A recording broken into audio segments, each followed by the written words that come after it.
أكدت صحيفة ديفينسا سنترال الإسبانية أن النجم الفرنسي كيليان مبابي مستعد للاعتذار إلى رئيس نادي ريال مدريد فلورنتينو بيريز من أجل الانتقال إلى الملكي في الصيف المقبل.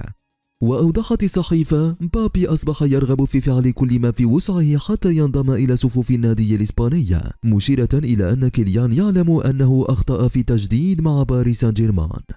وكشفت الصحيفة أن مبابي كان يجري مكالمة فيديو مع بيريز عبر سكايب كل أسبوعين أو 3 أسابيع بالموسم الماضي قبل أن يقرر اللاعب الفرنسي تجديد عقده مع باريس. وأضافت: هداف كأس العالم مستعد لفعل أي شيء ليصفح عنه فلورنتينو بيريز الذي لن يسامح اللاعب الفرنسي بسهولة.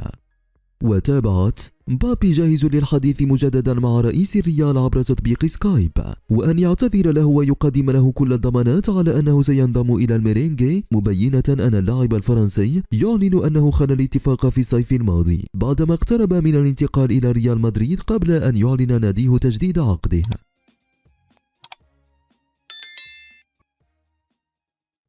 اسم الراحل بيليه كان حاضرا في مقاربة أجراها إيان ليديمان في صحيفة ديلي ميل البريطانية. الكاتب والناقد أجرى مقارنة بين انتقال الملك اللاعب في صفوف كوزموس الأمريكي والبرتغالي رونالدو الذي انضم نادي النصر السعودي، معتبرا أن خطوة CR7 التي يتوق لدائرة الضوء غير موفقة وحزينة بحسب رأي ليديمان، الذي قال: الظروف التي دفعت بيليه للعب في الولايات المتحدة كانت مختلفة، ولم يكن طريق لاعبي أمريكا الجنوبية نحو الدوريات الأوروبية سالكا آنذاك. أضاف الكاتب: سيحصل رونالدو على أموال طائلة لا يحتاجها، ولن يقود ثورة كروية في السعودية التي ستكون بالتأكيد سعيدة لوجوده في ملاعبها. ختم ليديمان بالقول: سوف يدرك رونالدو الذي يحب أن يكون دائما في دائرة الضوء أنه وضع نفسه في ثقب أسود سرعان، سيحاول إيجاد مخرج مرة أخرى. سيكون مندهشا إذا ما أكمل عقده الممتد ل2.5 عام دائما، حسب رأي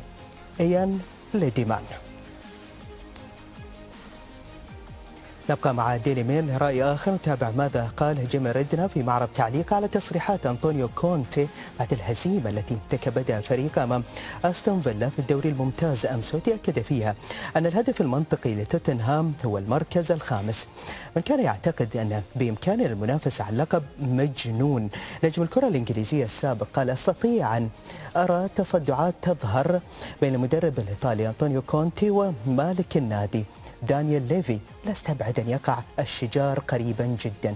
ردنا برا أن رغبة كونتي في الإنفاق أكثر على التعاقدات لا تتماشى مع نوع العمل الذي تعمل إدارة نادي توتنهام على تحقيقه. هم يريدون شراء لاعبين شباب جيدين من أجل تطوير أدائهم، ثم محاولة بيعهم بعد ذلك لجني الأموال.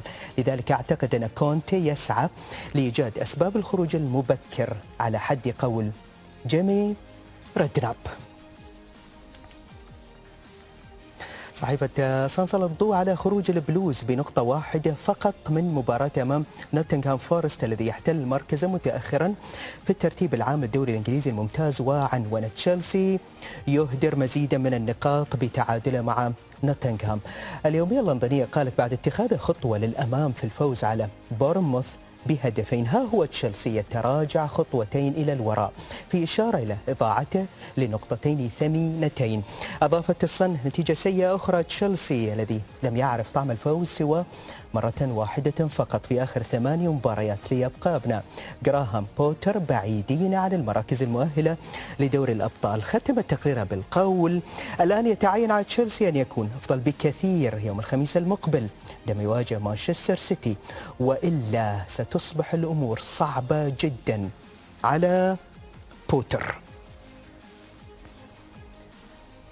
دائما مع الصحف البريطانية، لكن هذه المرة مع الديلي ميرور التي اهتمت بالصفقة التي يسعى إليها متصدر الدوري الإنجليزي الممتاز لتعويض غياب نجمه جابرييل جيسوس المصاب.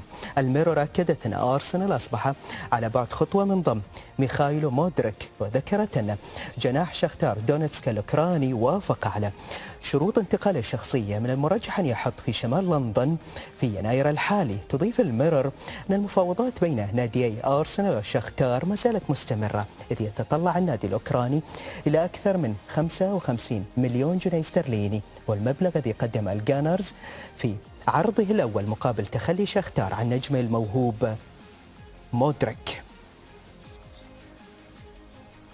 إلى فرنسا، حيث شكل السقوط الأول لباريس سان جيرمان هذا الموسم مادة دسمة للصحافة الفرنسية. لو باريزيان أجرت قراءة للخسارة أمام لونس، ورأت أن باريس سان جيرمان افتقد لأسلحته. قالت الصحيفة العاصمية أن الفريق الباريسي فشل في تولي زمام الأمور والتحكم بمجريات المباراة أمام فريق عرف كيف يحسم الأمور لصالحه. يتمكن لانس ثاني الترتيب من الحاق الخسارة الأولى باريس سان جيرمان منذ مارس من العام الماضي، وتقليص الفارق معه ل4 نقاط فقط. رأت الصحيفة أن المواجهة أمام لانس شكلت جرس انذار لما قد يواجه البي اس جي أمام الضغط العالي قبل شهر ونصف على اللقاء مع بايرن في الأبطال. بدورها سلطت مجلة ليكيب الضوء على المستوى الذي قدمه هداف مونديال قطر 2022 خلال المباراة أمام لانس، والتي لم يتمكن فيها من هز الشباك، معتبرة أن مبابي ظهر بشكل مخيب للآمال. ليكيب أشارت أن الجمهور الباريسي كان ينتظر من كيليان مبابي أن يصنع الفارق لوحده بغياب ميسي ونيمار، لكنه لم يقدم المستوى المعهود. وأضافت المجلة الفرنسية أن معاناة مبابي جاءت أيضا بسبب عدم تعاون زملائه معه، فلم تصل تمريرات كثيرة ما دفع الاعتماد أكثر على الحلول الفردية. كما أبرزت ليكيب جانبا سلبيا آخر في أداء مبابي، قائلة أن الفرنسي الشاب كان غير موفق بخلاف العادة في المراوغات، فنجح في 2 فقط من أصل 10 خلال شوطي اللقاء. وصلنا الختام. شكرا طيب المتابعة، في أمان الله وحفظه.